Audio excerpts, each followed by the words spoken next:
Enzi za kale kulijulikana kuwepo na mtu mmoja jina lake aliitwa Kohelethi.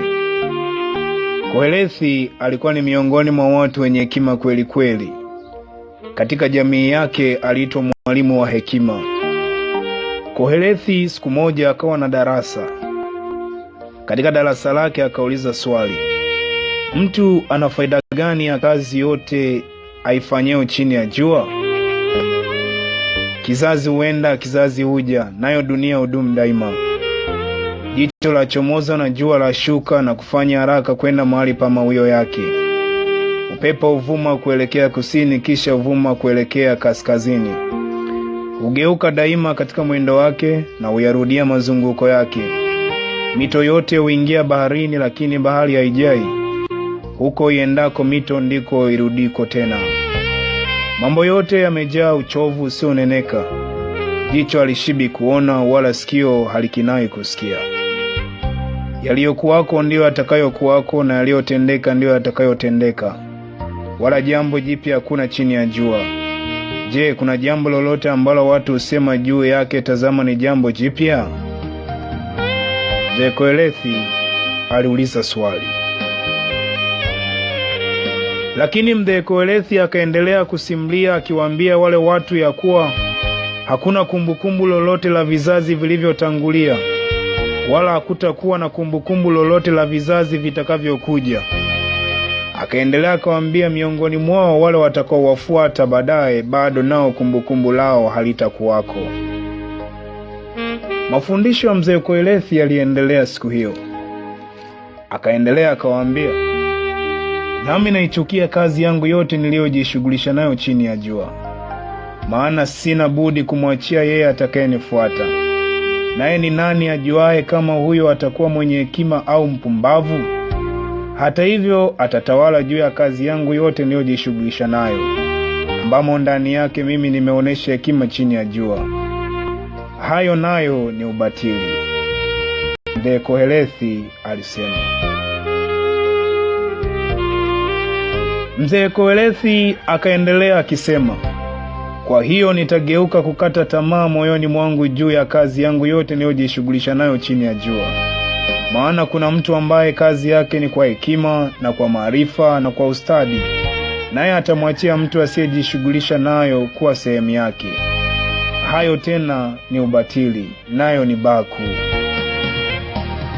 Mzee Kohelethi aliendelea kuwafungua akili watu wale.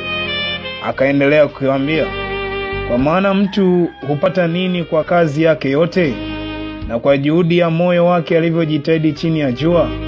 Kwa kuwa siku zake zote ni masikitiko, na kazi yake ni huzuni. Naam, hata usiku moyoni mwake hamna raha. Hayo nayo ni ubatili. Mzee Kohelethi, mwalimu wa hekima, alimalizia.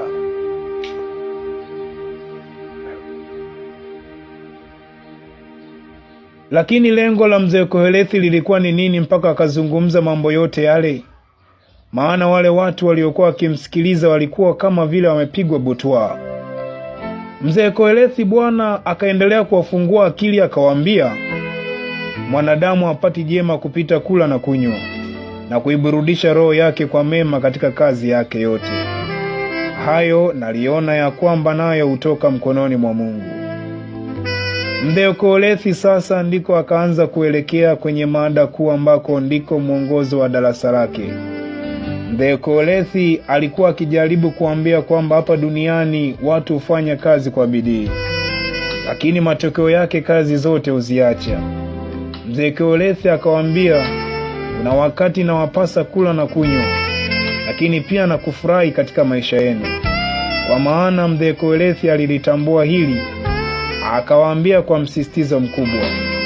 Na katika kumalizia kwake Mzee Kohelethi akawaambia, wewe nenda zako, ule chakula chako kwa furaha, unywe mvinyo mwingi yako kwa moyo wa kuchangamka, kwa kuwa Mungu amekwisha kuzikubali kazi zako.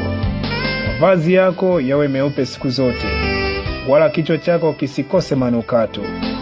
Uishi kwa furaha pamoja na mke umpendaye siku zote za maisha yako ya ubatili ulizopewa chini ya jua. Siku zote za ubatili wako, kwa maana hiyo ni sehemu yako ya maisha. na katika kazi zako unazozifanya chini ya jua.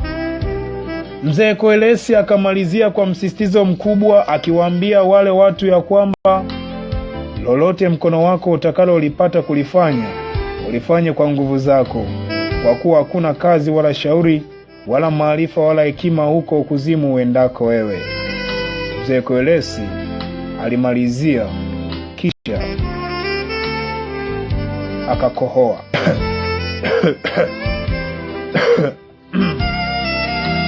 Akawaaga, akawaambia nendeni, kesho nitawaambia habari nyingine tena. Ila hili mliweke kichwani, mule, munywe na mfurahi, kwa maana hakuna siku nyingine tena ambazo utakazoishi isipokuwa zile Mungu alizokupatia wewe.